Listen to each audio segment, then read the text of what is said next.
Hi, welcome back to Frankie Sparks and the Lucky Charm as we read Chapter 5, Watching and Waiting. Ta-da! Frankie announced when Maya opened her front door. Hi, Frankie, Maya said. I came right over when I finished. She carefully held out her invention to Maya. It's a leprechaun trap. Maya regarded it skeptically. That's going to catch the leprechaun? Frankie opened up the box and explained how it worked. So the leprechaun falls down into the box and then it's stuck there? Maya asked her, doubt turning to excitement. Precisely, Frankie said. Pretty genius, right? It's fantastic. Let's go try it out. The two girls went around the house to the backyard, their feet squishing in the fresh grass. Frankie regarded the hole under the shed. Let's see, she said. We don't want to be too obvious.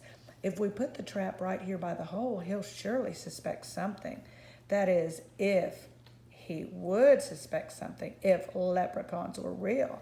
Maybe we shouldn't talk about it right in front of the hole, Maya said. He might never come out. Frankie knew that the leprechaun could hear them only if it had real ears, which he didn't because he wasn't real at all. But she whispered, good point. How about over here?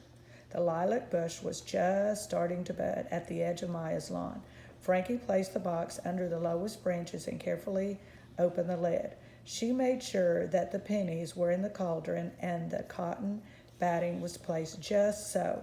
The trap was perfect. She almost wished leprechauns were real because her trap would surely catch one. Now what? Maya whispered. We wait, Frankie said. But not too close. The two girls tiptoed across the lawn. What are you two up to? Maya's brother Matt yelled from the back porch. Shh, Maya yelled. You'll scare it away. You'll scare it away, Frankie yelled at Maya. Scare what away? Matt asked. Frankie and Maya both waved their hands frantically, trying to tell him to be quiet. What? He yelled again. The leprechaun, Maya finally said, as softly as she could. We're going to catch it. Matt snorted. You two, catch a leprechaun? Would you stop yelling about it? Frankie told him. Yeah, if he hears you, he'll never come out, Maya added. The two girls stood with their hands on their hips, glaring at Matt. Okay, he said, holding up his hands. I just think you two have no idea what you're getting into, trying to catch a Matt, Maya said, trying to do you know what to you know who. Matt said, they're tricky and a lot smarter than you. No one's smarter than Frankie Sparks, Frankie said, puffing out her chest. Or Maya, she added quickly. Yeah, Maya said. Well, if you're so smart, how come Opus is licking your trap? Matt asked. What? Frankie exclaimed. She and Maya ran over to the dog while Matt laughed. No, Maya said, not for you. If dogs could shrug, then Opus would have shrugged. He pressed his head against Frankie's hand so that she would pet him. The two girls and the dog went back across the lawn and sat under the old oak tree. They could see the trap and the hole, but they were far enough away, they thought, that the leprechaun wouldn't be bothered by them. If he saw them, he would probably just think they were having a picnic or looking at clouds or counting acorns, all the things that normally did in Maya's backyard. They watched and they waited. They waited and they watched. They waited, they watched. Nothing happened. Are leprechauns nocturnal? Maya asked. No. They come out for rainbows, Frankie said. So they must be out during the day, not the nighttime, right? Good point. They watched and waited some more. When a whole hour had passed, Maya said, I'm hungry, and my mom made double fudge brownies, so let's go inside and have a snack. Frankie was also feeling pretty hungry. Okay, she said, I mean, if leprechauns are real, we don't have to see it get trapped, right? It will just get trapped. Right. We don't have to sit around and wait. The two friends went inside and ate double fudge brownies and drank milk. Then they decided to play a game of checkers.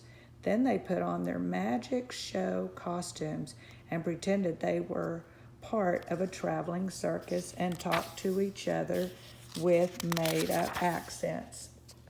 Another hour went by before they decided to check on the trap again. They crept up to the lilac bush. The leprechaun trap was untouched. Just as I thought, Frankie said. There's your proof. I made a perfect leprechaun trap and no leprechaun was caught.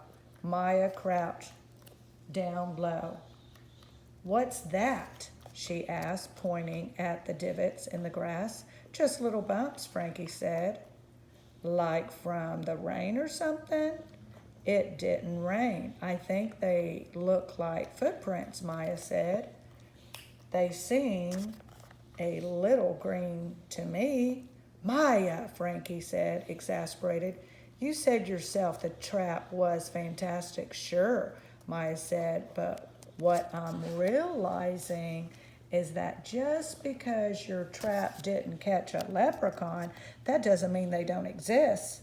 The only way to be sure would be if you had a foolproof trap, especially when it comes to leprechauns. They're tricky. They're all about fooling. It is a foolproof trap. Are you sure? Maya asked. Frankie was about to say yes, but then she realized that she wasn't absolutely positively, no doubt, 100% sure. No, she admitted, but I will be. If I prove to you that this is a foolproof trap, will you believe me that leprechauns aren't real?